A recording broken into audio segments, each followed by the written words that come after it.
अस्सलाम वालेकुम। कैसे हैं आप सब? ठीक है, खैरियत से हैं? अल्लाह ताला आपको ठीक रखे। मैं काशिफ़ अली और मैं आज फिर से खड़ा हूँ अपने बंगले में। फ़र्स्ट व्लॉग मैंने बनाया था जिसमें मैंने बंगले का थोड़ा सही सा आपको दिखाया था। तो आज मैं फिर से आया था, तो मैंने सोचा आपको इसका डिटेल विज़िट करवाया जाए ताकि आपको अंदाज़ा हो कि इसकी कंस्ट्रक्शन किस टाइप की हुई है। तो मैं आपको दिखाता हूँ पूरा बंगला, इसका व्यू देता हूँ मैं आपको फ्रंट से, अपना अंदर से इसके कमरे दिखाता हूँ आपको। ये इसकी छत है। ये छत पुराने ज़माने में इसी तरह डाट की बनाई जाती थी। साइडों पे इसके जो है ना वो गार्डर रख के दरमियान में ईंटों के साथ इसकी फिलिंग कर दी जाती थी।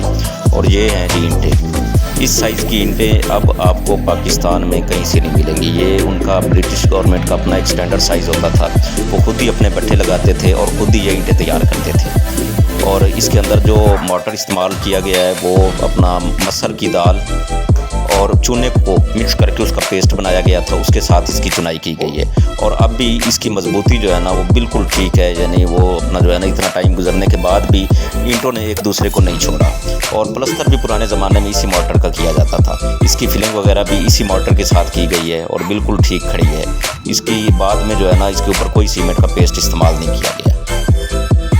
और ये हैं जी डोर। ये पुराने ज़माने में चील और देहार की लकड़ी से तैयार किए जाते थे। ये डोर भी उसी लकड़ी का है। ये आजकल लकड़ी ऐसे समझे कि नायाब हो गई है और अगर मिलती भी है तो इसकी कीमत बहुत ज़्यादा है। और लॉकिंग सिस्टम ये भी वही पुराना है, जंजीर वाला। तो इधर शीशे वगैरह पहले लगे हुए थे लेकिन कुछ बच्चों ने, शरारती बच्चों ने तोड़ दिए। और ये अंदर का इसका हाल देखें। तो हाल इस कमरे का थोड़ा खस्ता है लेकिन फिर भी इसकी अगर थोड़ी सी केयर की जाए और थोड़ा सा इसके ऊपर जो है ना वो तवज्जो दी जाए तो ये बिल्कुल ठीक है। यानी आप ये समझे कि अगर इसकी जस्ट सफाई भी कर दी जाए तो ये रहने के काबिल है। इसके पीछे ये एक कमरा है, ये रूम नंबर 2 इसको कहा जाता था उस दौर में। और ये डोर है इसका।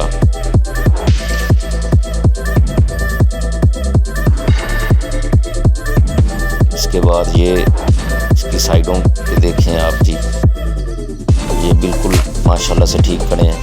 और ये है इसका फ्रंट व्यू। फ्रंट पे भी कोई काम नहीं हुआ, ये बिल्कुल अपनी जेन्युइन हालत में है जिस तरह इसको तामीर किया गया था। बाद में इसके ऊपर कोई प्लस्तर, कोई इसकी जो है ना वो चुनाई वगैरह नहीं हुई।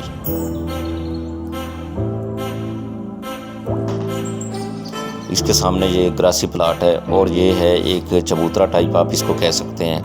उस टाइम जब कोई भी ऑफिस वगैरह का काम करना होता था या खुली कचहरी आप समझे कि लगानी होती थी तो इस जगह पे अफसरान बैठा करते थे और लोगों के मसले मसाइल सुनते थे और उनका हल निकालते थे। और ये देखें जी, ये प्लाट भी उसी दौर में ये समझे तैयार किया गया था लेकिन बाद में ज़ाहिर बात इसकी हिफाजत की वजह से ये पौधे वगैरह इसके ठीक खड़े हैं। बाद में कुछ नए पौधे भी इधर लगाए गए हैं। और साइडों पे ये जो दरख्त आपको नज़र आ रहे हैं ये वही पुराने हैं। कुछ दरख्त बाद में नए लगाए थे लेकिन मोस्टली जो ट्रीज़ हैं ना वो पुराने ही हैं। जैसे ये साइडों पे बड़े दरख्त आपको नज़र आ रहे हैं। ये सिंबल का दरख्त हो गया, ये सिंबल के दरख्त भी उसी दौर के हैं और ये कमोबेश 1+ है, 100 साल से ज़्यादा इनकी एज है। ये देखें। और ये है जी रूलर। पुराने ज़माने में इसी रूलर की मदद से रूलिंग की जाती थी, यानी नहरों के बैंक जब बनाए जाते थे और उनकी कंपैक्शन अचीव करनी होती थी तो इसी को इस्तेमाल किया जाता था।